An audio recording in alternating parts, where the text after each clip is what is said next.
A skate shop closing for good, individuals struggle to find happiness through dance, and a unique tap dancer from MSU, next on Carpe Diem.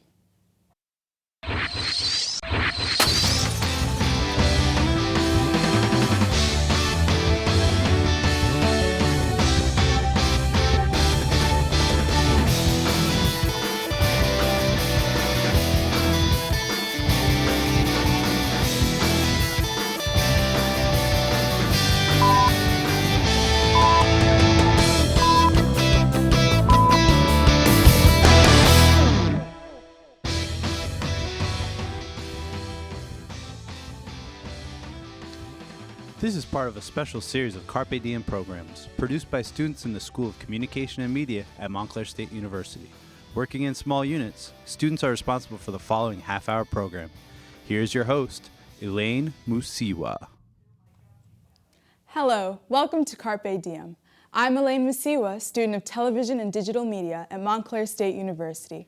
Today we have 3 interesting pieces for you at home, presented by our very own students from the Dumont Television Center. First, we bring you a touching story from the heart of the New Jersey skateboarding scene. Specialty skate shops have been the backbone of the industry for years, but recently they've been struggling to keep their doors open for business. Let's take a deeper look. We present to you Losing a Subculture. Enjoy.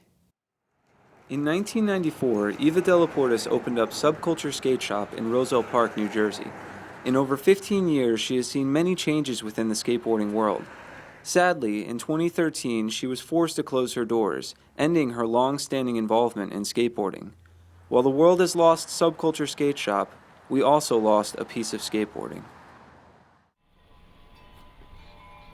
Subculture represented a subculture of skateboarding, which was not a mainstream, and it was a subculture, just exactly what the name means. Oh gosh, what is skateboarding now?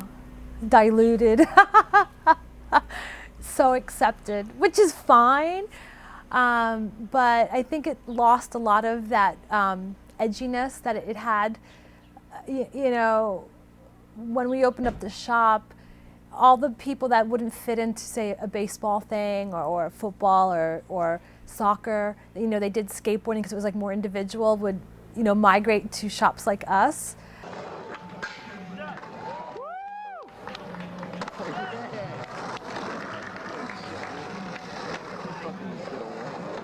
Back in '94 when we opened up the shop, it was, the whole attitude with skate was more like anarchy, you know, go against the grain. Things have changed in recent years. One of the major differences is, you know, back then shops weren't so mainstream, now they are. You go to the mall. Back then, that was, you would never even think of that. In recent times, skateboarding has hit an all-time high, I would say. It is very mainstream. It is everywhere. There are male and female models in your Sears catalogs awkwardly holding skateboards. Chris Naracco is the founder and owner of 3 skate shops in New Jersey.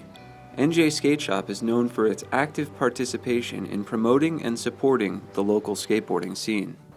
I don't know, there's something romantic about just mom and pop shops of any nature. You know, the people know what they're talking about. You know, they're there for a reason because they love whatever they do, be it a bookstore or a baseball card shop or a skate shop. They love it. And so they are well informed. And I don't know, that gets lost in our new society. Because these large corporations that have gotten involved with our world have eaten up smaller brands, chewed them up and spit them out, and so they're gone already. The cause of these changes in our world is corporate greed. I mean, it's the bottom line. We didn't get in it to get rich.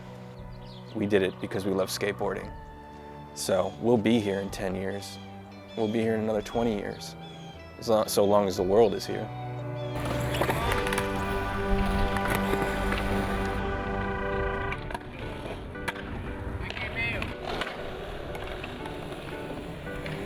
Growing up skateboarding, there were only like certain places to go to get.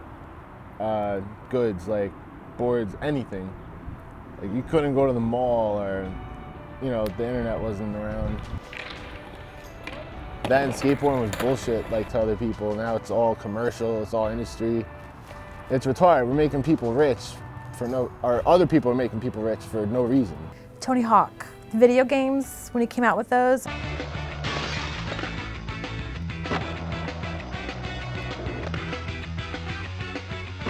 The more popular the video games became, the more popular skateboarding became, the more corporate jumped on that bandwagon. I mean, I really liken a lot of these sporting good brands in skateboarding to the rise and ultimate fall of the Nazi Party.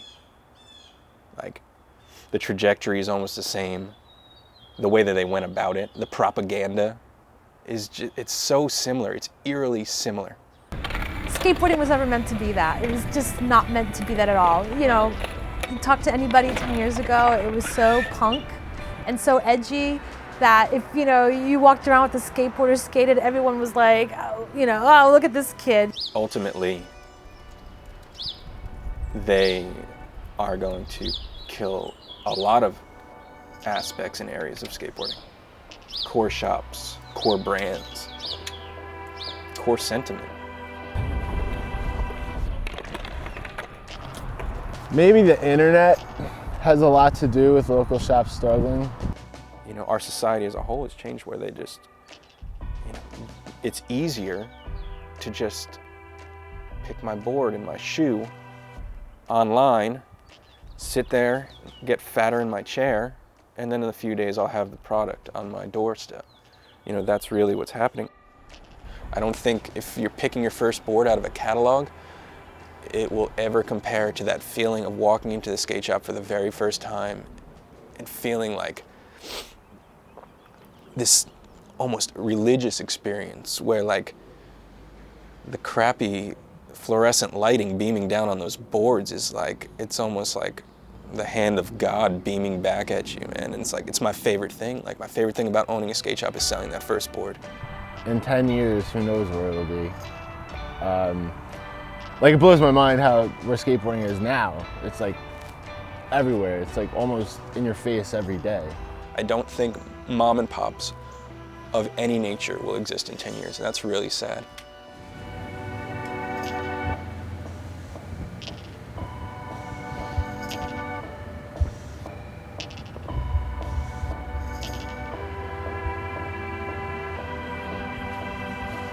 The future of skate shops looks grim as a whole. I know that there's guys that will be there forever.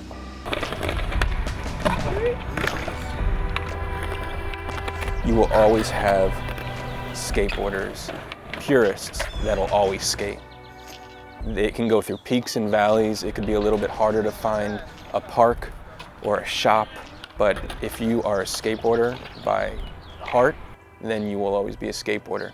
But anyone that is fringe, they will be going away soon.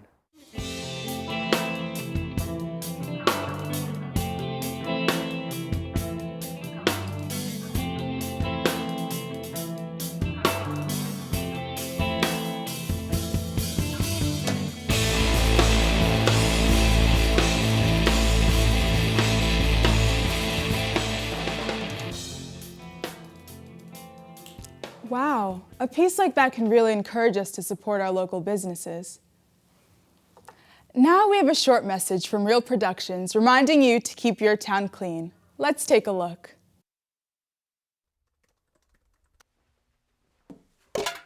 Tyler, did you get a chance to clean your... Yeah, Dad. I'll get to it.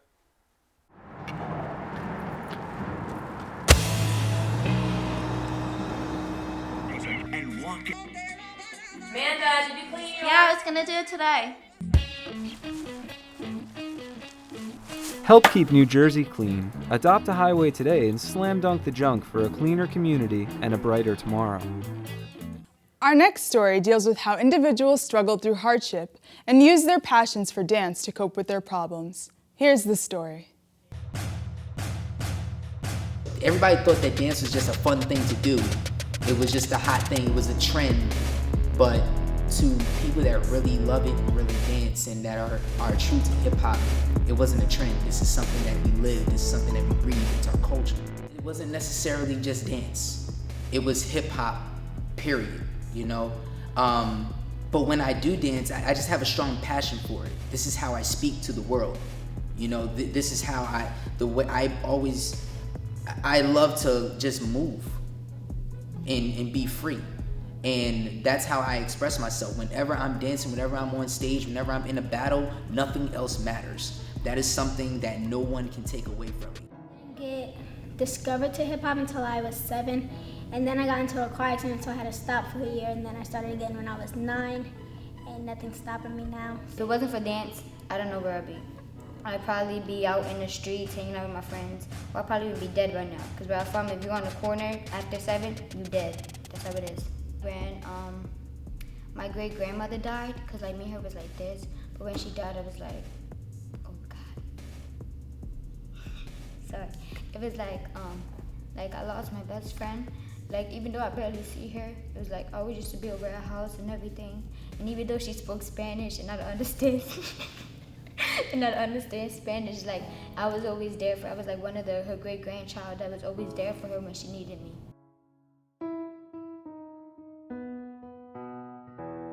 Doing in the clutch is that we teach kids our age that's saying that you can do dance instead of out doing drugs or out partying, that dance is an option.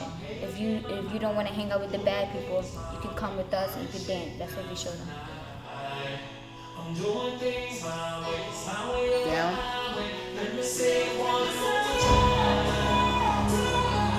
It's the only thing I could relate to with dance, because I'll go in my room, blast my stereo, just start bugging out, dancing and whatnot. I'm like in my neighborhood, people are like the kids there, they're not expected to do a lot. Like they're expected to either be drug dealers or like end up in jail or dead. And like I'm one of the few kids in my neighborhood that's actually doing something with their life in a positive way. So like that helps me motivate my life and through dance. How you doing, young lady? What's the name of your crew? In the Clutch. In the Clutch, coming to the stage, y'all. I know this crew is coming back. For those of you that are not down with this type of music, we apologize. Now, deal with it. You know what it is when we do what we do. If good girls get down on the floor, tell me how low will a bad girl go? She probably pick it up, drop it down real slow. Either that or she's upside down on the pole. That's when I grab the knot, throw it up in the sky. Let it come down slow, watch it all fly. Front to the back, inside to the side. Then we get back to my crib for the night. That's how it goes down all night long. She puts it in my ear, so she loves my song. This is why I'm hot. She got it on the phone, top 10 down low, number 1 ringtone. I'm in my zone. Tell me what's good, what it is. Can't say I'm what you want, but I got what you need. What really got me into dancing was there was a point in my life where I hit my nadir, which is pretty much the lowest point in your life. And I had nowhere to go, pretty much. And, you know, when I discovered dance, you know, when I opened the door to dance, I realized, like, this is something that is new to me, you know? And it really opened a lot of doors for me in life. There was a point where I had a really low self-esteem. You know, especially growing up as a kid, you know, I was made fun of a lot, I was bullied a lot. And back then I didn't have dance. Back then I grew up in Jersey City and it was a rough neighborhood, you know. Very fortunate though, because I had none of the attributes that they were looking for. Rap's dance troupe, but they saw potential in me and they took me in, and I'm glad they did. Because from there, everything just blossomed. From there, I co-directed Nerd's dance troupe, and that was probably the best part of my life, being able to help other dancers grow. Very, very young dancers too, you know, very passionate dancers. And I think that's what motivated me to keep pushing.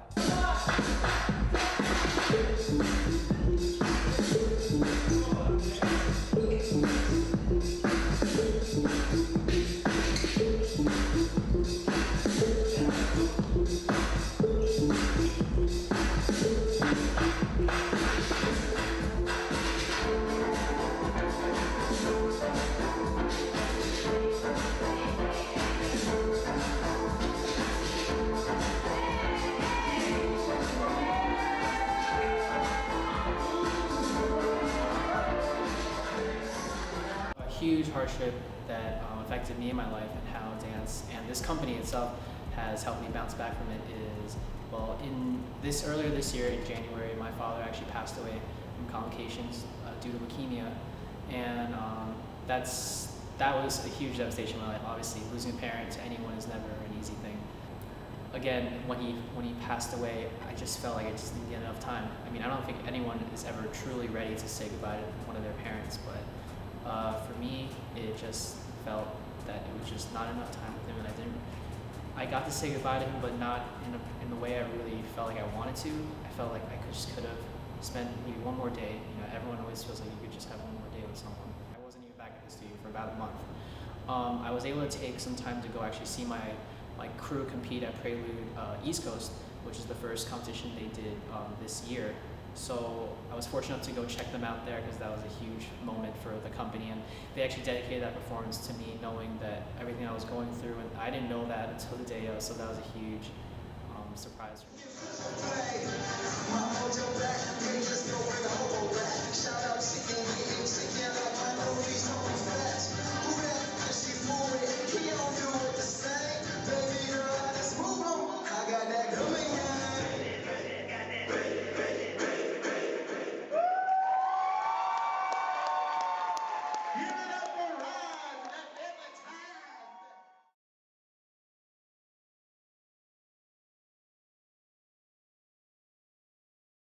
I'm free at that moment, you know, and dance does that for me. It's a release, it's my therapy, it's my life. This is what I love to do.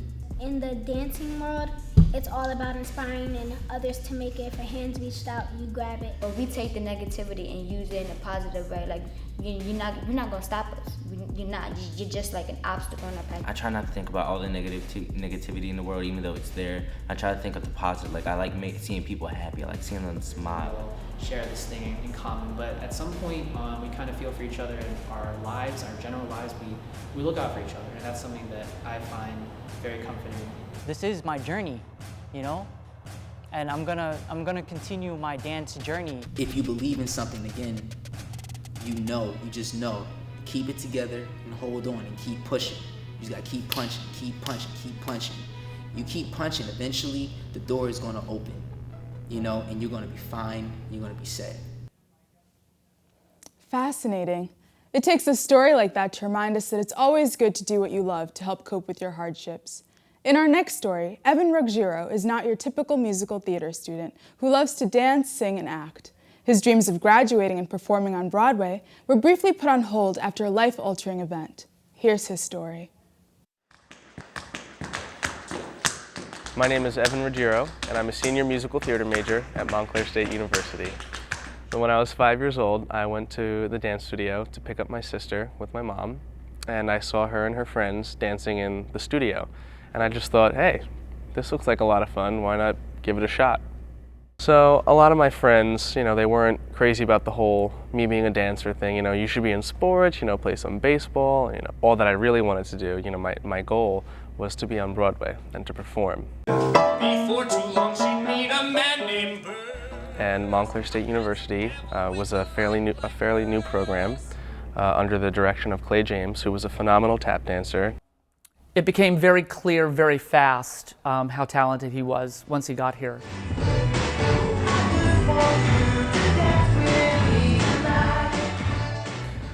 In October 2009, I was here at Montclair State University. I was involved in a production, A Man of No Importance, and I felt a pain in my right leg. I thought maybe I just fractured, you know, the bone, or I bruised it some way in dance class.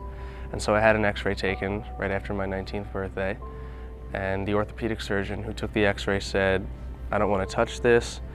I want you to go straight to Memorial Sloan Kettering. You could meet with an orthopedic specialist there. At 19 years old, being told that you have cancer is extremely frightening. In May of 2010, I had my right leg amputated above the knee. He was not one to basically wallow in self-pity and to confine himself to bed. He's a mover, you know, always has been. During chemotherapy, I had made the decision to return to school, something that my doctors had advised not to do. All of my teachers supported this and really worked hard to keep me in classes and to work with me throughout my demanding schedule of chemotherapy. To ensure that he was going to be able to deal with not only his treatment but also his survival and him coming back to school and really completing his degree. I was scared. I didn't know what I was going to do with my life. For me, I just wanted to be back at school with the teachers who cared about me, with my friends who loved me, the kids that I started out school with and saw them, were watching me through this entire process. I always said to my doctors, but I'm a tap dancer, I'm a dancer, this is what I do, this is my life. And their reply was, well, you'll be able to walk again, like, will I be able to dance again? And so that was always on my mind as what I wanted to do.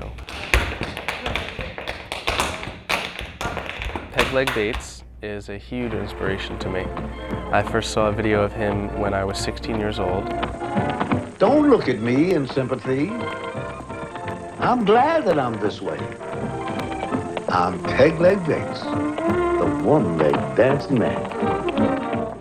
When he came up with that airplane step where he's just hopping on his peg, and I was like, wow, of course I got to do that. I got the peg leg, why not?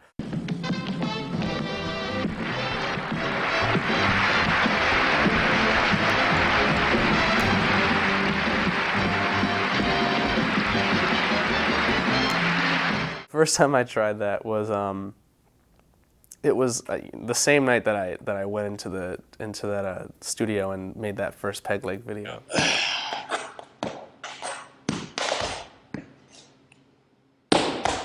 Little did I know that he would serve as that inspiration to me to continue where he left off.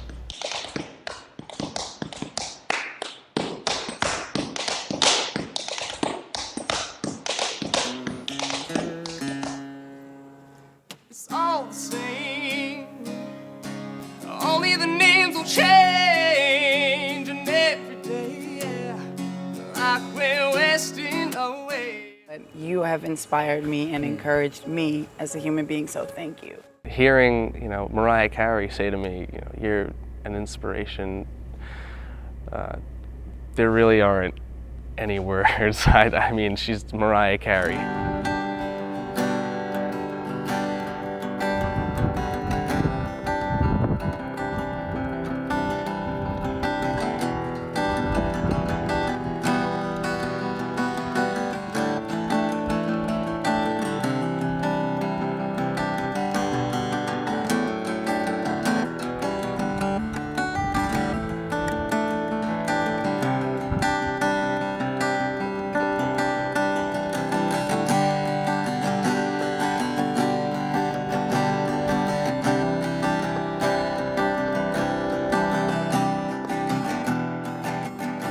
Hi.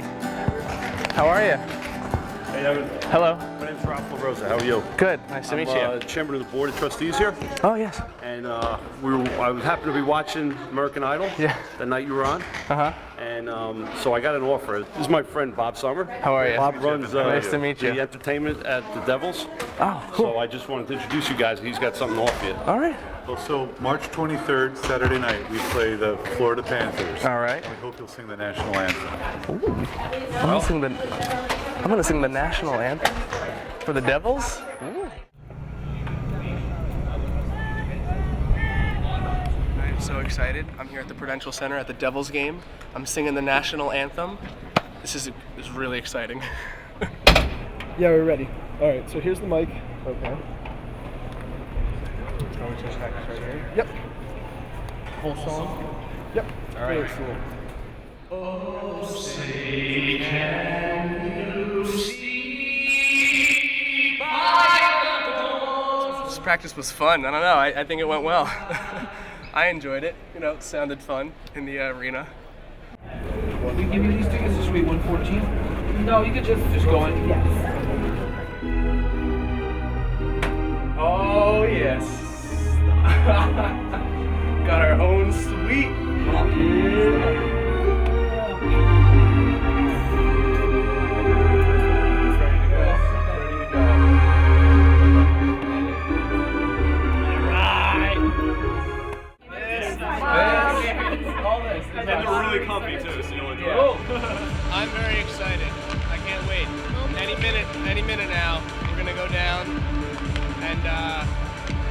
ready. And then we're gonna head out onto the ice and sing. Any last words? I got words.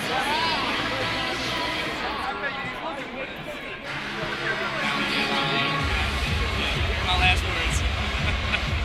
And now to honor America, especially the brave men and women serving our nation throughout the world, please join in the singing of our national anthem, performed tonight by Evan Ruggiero. I heard, and now, you know, honoring our nation, singing our national anthem, Evan Ruggiero. And then, you know, you hear the crowd, 17,625 Devils fans. So proudly we hail. And then, you know, I start singing and, you know, hitting all the high notes, and then the audience, you know, the crowd starts singing with you at the end, and it, like, the feeling is just so overwhelming.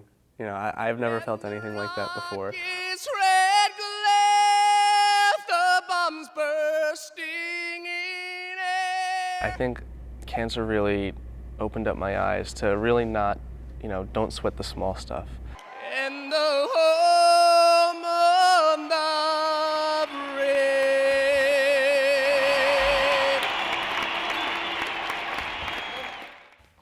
Wow, what a touching piece. We're joined here today with the director of the last piece, Amanda Olsen.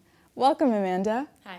So we're interested to know what inspired you to make this piece. Well, I saw Evan first on American Idol, and they featured him. They talked about this cancer, losing the leg, and I just thought he was so inspirational. He just kept going. You know, nothing would ever stop him. So I thought I would just do a piece on that. Oh, well, thank you for sharing that with us. Yeah. Thank you for joining us tonight. We will have a whole new show for you next week where we will discover 3 more captivating stories from the students here at the Dumont Television Center. For more information about this edition or any other edition for Carpe Diem, call us at 973-655-5158 or email us at carpediem@mail.montclair.edu. I'm Elaine Masiwa. Thanks for watching.